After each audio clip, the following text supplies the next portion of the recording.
Negative করা জিনিসটা কিন্তু আমরা আগে করেছি। টেন্স শিখতে গিয়ে মনে আছে যে অনেকগুলো বাক্য টেন্স করেছিলাম, তাই না? হ্যাঁ, কিন্তু আমরা যখন নেগেটিভ করতেছি ভুলে গেছিলাম। তা আমরা অক্সিলিয়ারি ভার্ব 4 প্রকার, কি কি মনে আছে বলো তো? To be, to have, to do, others. Others মানে মডার্স গুলো, তাই না? এগুলো আমরা মুখস্থ করেছিলাম, বাবার নামের মতো গুরুত্বপূর্ণ করেছিলাম, তাই না? আচ্ছা, নেগেটিভ এবং ইন্টারগেটিভ ওই দুইটা জিনিসে অক্সিলিয়ারি ভার্ব অনেকটা ম্যান্ডেটরি। এটা ছাড়া কখনো তোমার নেগেটিভ করা যাবে না এবং ইন্টারগেটিভ করা যাবে না। তো নেগেটিভ মানেই কি থাকতে হবে? অক্সিলিয়ারি ভার্ব থাকতে হবে। কথা বোঝা গেছে? যেমন হি গোজ টু স্কুল, এটা যদি নেগেটিভ করতে হয় আমরা কি বলবো? He not goes to school. হয়?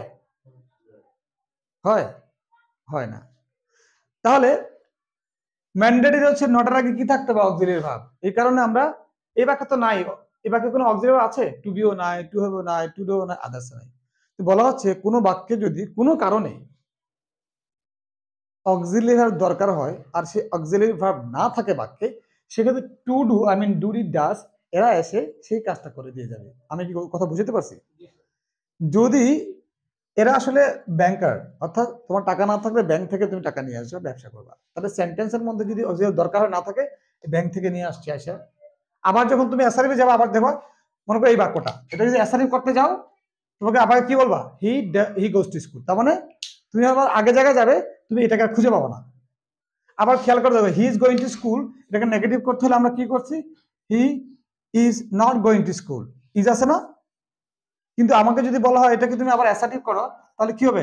হি ইজ গোয়িং টু স্কুল। এটা হবে না? তাহলে সে কি আসে না গেছে? তার মানে আমার যে বাক্যটা অক্সিলিয়ারি থাকবে তাকে নেগেটিভ করার জন্য আমি যদি ইউজ করি, আবার সে আগে জায়গায় গেলে আমাকে ব্যাংকে ফেরত দিতে হবে না, বিকজ আমি এটা ধার করে নিয়ে আসি নাই। কিন্তু এই বাক্যটাকে যখন ইন্টারগেটিভ করেছি বা নেগেটিভ করেছি, আমি একটা অক্সিলিয়ারি ভার্ব নিয়ে এসেছি। যখন সে আগে জায়গায় চলে যাবে তখন তাকে এটাকে রেখে চলে যেতে হবে, অর্থাৎ ব্যাংকে দিয়ে দিতে হবে। আমি কি বুঝতে পারছি? আসো, নেগেটিভটা তাহলে কি করতে হবে? কোনো বাক্য নেগেটিভ করতে হলে তার অক্সিলিয়ারি ভার্বের সাথে একটা নট বসাতে হবে। যেমন হি গোজ টু স্কুল, আমরা ডাস কেন দিলাম? এই ভার্বের পজিশন দেখে, subject object verb number person বুঝে আমরা ডাস বা ডিড বা শুধু ডু ইউজ করব। যদি হয়তো হি ওয়েন্ট টু স্কুল, আমরা বলতাম he did not go to school. কথা clear? He is going to school, সে স্কুলে যাচ্ছে, নেগেটিভ করার জন্য আমরা নতুন করে ডাস কেন নিয়ে আসি নাই? কারণ আমাদের নেগেটিভ করার নিয়ম হচ্ছে যে আমাকে একটা অক্সিলিয়ারি ভার্ব এর নটের আগে একটা অক্সিলিয়ারি ভার্ব দিতে হবে। যেহেতু আমার বাক্যে আছে, আমার ধার করার দরকার নাই, তাহলে ওইটাই বসাই দিছি। কথা ক্লিয়ার? তো এই কারণে আমাদের ডু ডিড ডাজ লাগে নাই। আবার যদি এটা পাস্ট কন্টিনিউয়াস হতো তাহলে ওয়াজ থাকতো।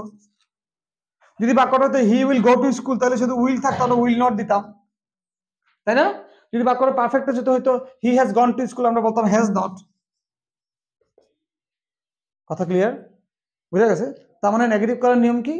নটের আগে একটা অক্সিলিয়ারি ভার্ব থাকতেই হবে, আর না থাকলে ধার করে আনতে হবে। ইন্টারগেটিভ সেন্টেন্সও তাই। যেমন he goes to school, interrogative করতে হবে does he go to school. এটাও বলো is he going to school. যদি ওয়াজ দেওয়া হয় was he going to school. Very simple, এগুলোকে স্ট্রাকচার দিয়ে সাজালে অনেক বড় স্ট্রাকচার হয়ে যাবে।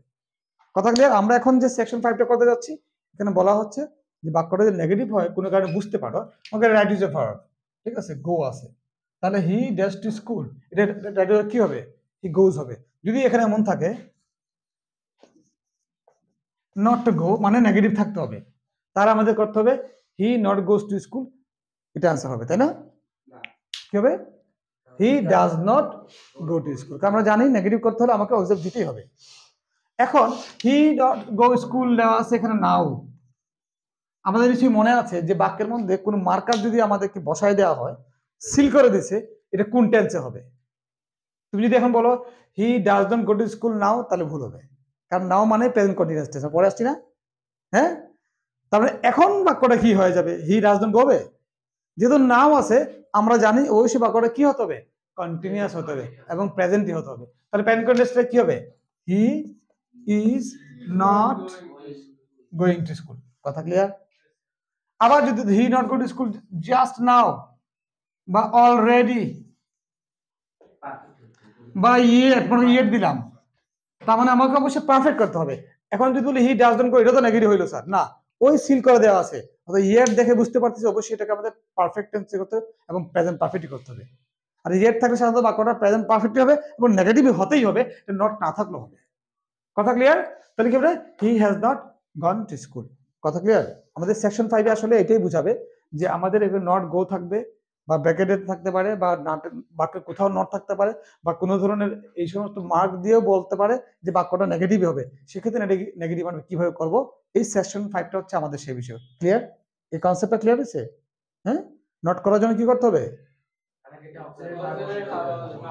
According to tense, according to the demand of the tense. যদি কন্টিনিউয়াস হতো তো টু বি আসেই, যদি পারফেক্ট হয় তাহলে হ্যাভ দিয়ে করতে হবে, আর যদি ফিউচার হয় তাহলে উইল দিয়ে করতে হবে, আর যদি ইনডিফিনিট হয় ডিরেক্টলি ডু, ডিড, ডাজ এর আসবে, কারণ ইনডিফিনিট মানেই অক্সিলারি ভার্ব নাই, মনে রাখবা।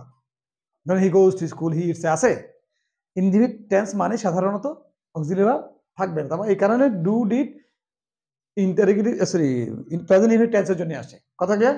Thank you very much.